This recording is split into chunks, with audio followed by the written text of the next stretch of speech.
Dude, remember when Randy Orton had a sick ass theme song? Now he has I Hear Voices, and that is just downright boring. I used to like it a lot, I'll admit that, but damn, was that theme song like legit? It felt so damn cool. But anyways, I'll talk about Randy Orton much later. But let's talk about Battleground, and holy shit, was this a good show? I didn't expect this. Usually Battlegrounds end up being some of the worst shows of the year. I mean, 2013 was god awful, besides one match. 2014 was last year was mediocre as well. So they're not bad. Like besides 2013 being one of the worst pay-per-views of all time. This one was pretty damn good. I enjoyed everything.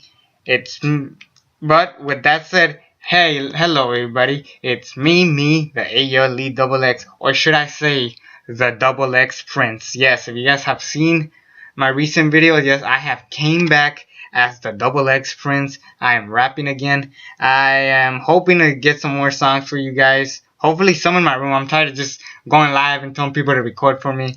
So let's just make the most out of it. So we kick off the night with Breezango and the Usos. I didn't see this match, but Breezango won. I'm shocked because the Usos, I think, deserve the win. Particularly since Fandango and Tyler Breeze are just not good together. I like Tyler Breeze. Fandango is also whatever, but I feel like if it's separate, it's better.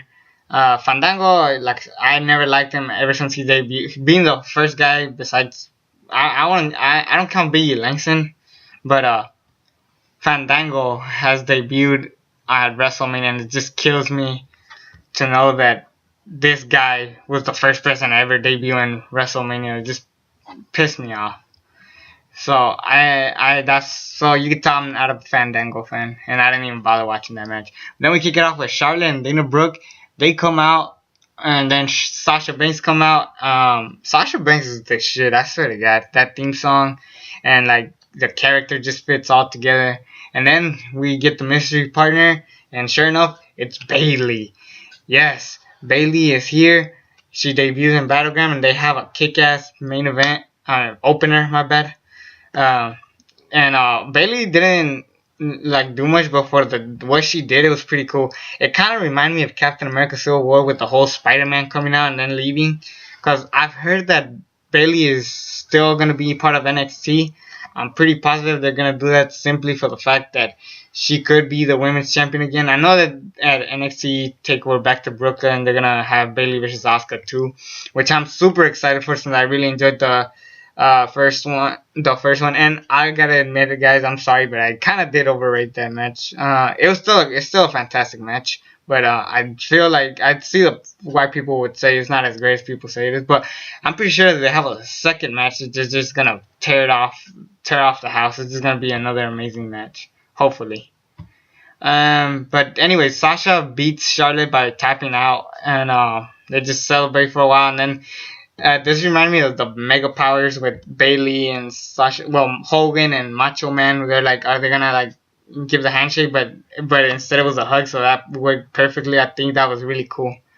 Then we get the New Day, the longest running tag team champions of all time, versus the Wyatt family. This match was a good storytelling match. It wasn't a great match as I would expected. It picked up much more at the end, so I'll give you guys that. I'm being honest, and I'm tired of the Bray Wyatt matches just trying to tell a story. I might just have a good match. Bray Wyatt has had some great matches with John Cena, Daniel Bryan. See, that's the thing. He doesn't have that many great matches because all he does is try to tell a story. So I feel like Bray Wyatt should like keep having like a good match and just don't worry about having to tell a story while he's making a match. So there was that. Plus, Xavier Woods kind of acting scared worked, and it didn't work at the same time. You get it? So there was that. And the Wyatt family won. Thank God, because it wouldn't make any sense for the New Day to lose to these guys. Then we get Rusev versus Zack Ryder. Zack Ryder changed his theme song a bit. Rusev is still the champion because Zack Ryder hit the Long Island IZ I forgot the name of his fucking finisher, but then he does the elbow drop, and Rusev just puts his knees, and then Zack Ryder taps out to the camel clutch. Then Mojo Rawley comes out. The Hype Bros are back in WWE now, not NXT. So there's that. Then we get possibly one of the best matches of the year. Sami Zayn and Kevin Owens in an amazing match. I like this a lot more than Payback. It wasn't my match of the night personally, but it was a fantastic match. Like I said, one of the best matches of the year. The thing that kind of killed it for me was that botch of the elbow. I don't know if it was part of the story, but it felt kind of weird. But it was just a outstanding match. My favorite match that these two guys have had in WWE.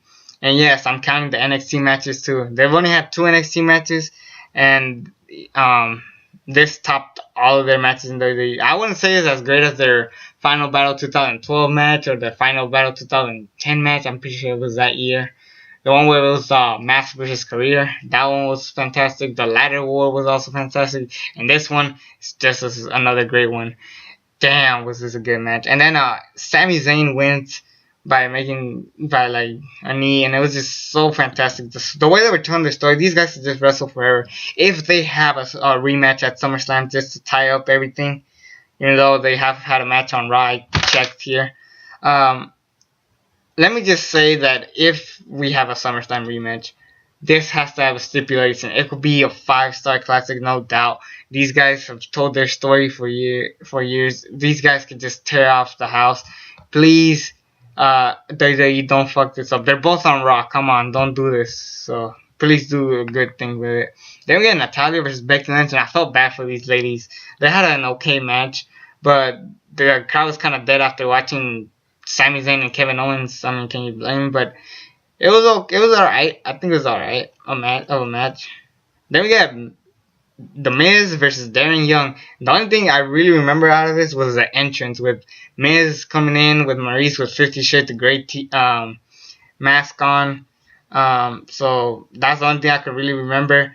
And Bob Backlund just like kind of going crazy. Darren Young wins by countout, so he's not the champion. Miz beats him, so sad for Darren Young because, I mean, what can I say? This was the worst match I've seen of the whole night, so no excitement there. Then we get John Cena, Enzo Amore, and Colin Cassidy beating Luke Gallows, Carl Anderson, and AJ Styles in a pretty solid 6-man tag match. Yes, this tops Wyatt and New Day by far. This was just all out crazy. This is the AJ Styles John Cena match I kind of wanted to see. It's basically that match, but with more tag team. So I was watching 2 matches on one. I was watching Enzo and Cass versus the club, and that was for most of the match. Then it got to John Cena and AJ Styles. And then what pissed me off, I'm tired of the super FU to the top rope. I'm not a big fan of that move. They used it last year with Kevin Owens and Cena. I'm pretty sure they used it at Money in the Bank, but I'm just tired of that move. Get rid of it. If he's gonna use it, he should totally use it like in his like very last match, which is not gonna happen anytime soon. Maybe SummerSlam, it could be his last match, but that's a long shot. I'm pretty sure that this feud is not over. The club is on Raw, AJ Styles on SmackDown, so too bad for them. But yes, John Cena and AJ Styles, I'm pretty sure it's gonna happen at WrestleMania. Not WrestleMania, SummerSlam. My bad. And it's gonna be a fantastic match. I'm pretty sure of it. I'm pretty sure it could top the Money in the Bank match because the way this has been built. Please make it better than Money in the Bank. I'm really hoping that it is as better because I like the other one, but I've said it's not as great as I expected it to be. Then we get the highlight reel. Chris Jericho comes out and he's talking for a while, and then Randy Orton comes out, and like I said, he needs to change his theme song back to the original one. Then when they show a video package of Brock Lesnar, Chris Jericho's just teasing Randy Orton. Randy Orton's just glad to be back.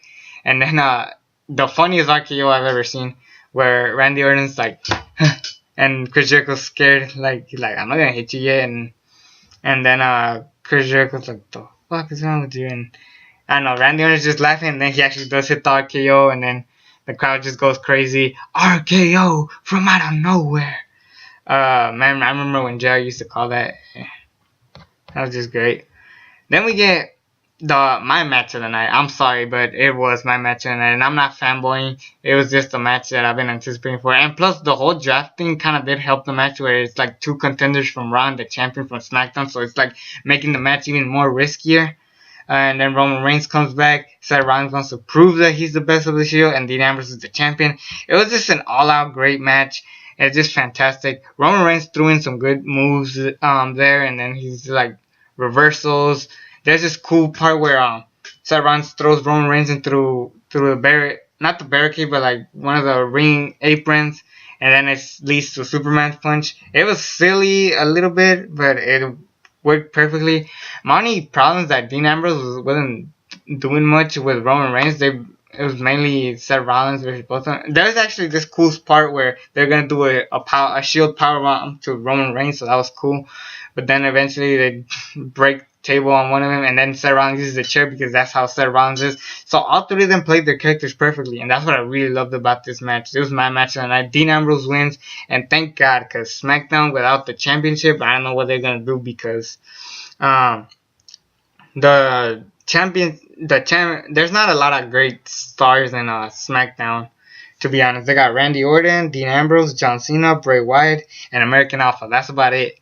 Aside from that, they ain't got much, unless they build up Dolph Ziggler, Zack Ryder, or they bring more stars. AJ Styles is in SmackDown. How'd I forget? My bad. But yeah, they don't got that many good stars, but for what they do got, hopefully they could make the most out of it. That's all I'm asking for. Yes, I'm gonna give this show an A-. There was some couple stuff I wish they could have gotten rid of. 8 out of 10. Make it much easier for you guys. Yeah, that'll be it for the show. It's me, the ALE Double X. Hope you enjoyed this show review. Subscribe to this channel if you haven't already. And until then, I'm out.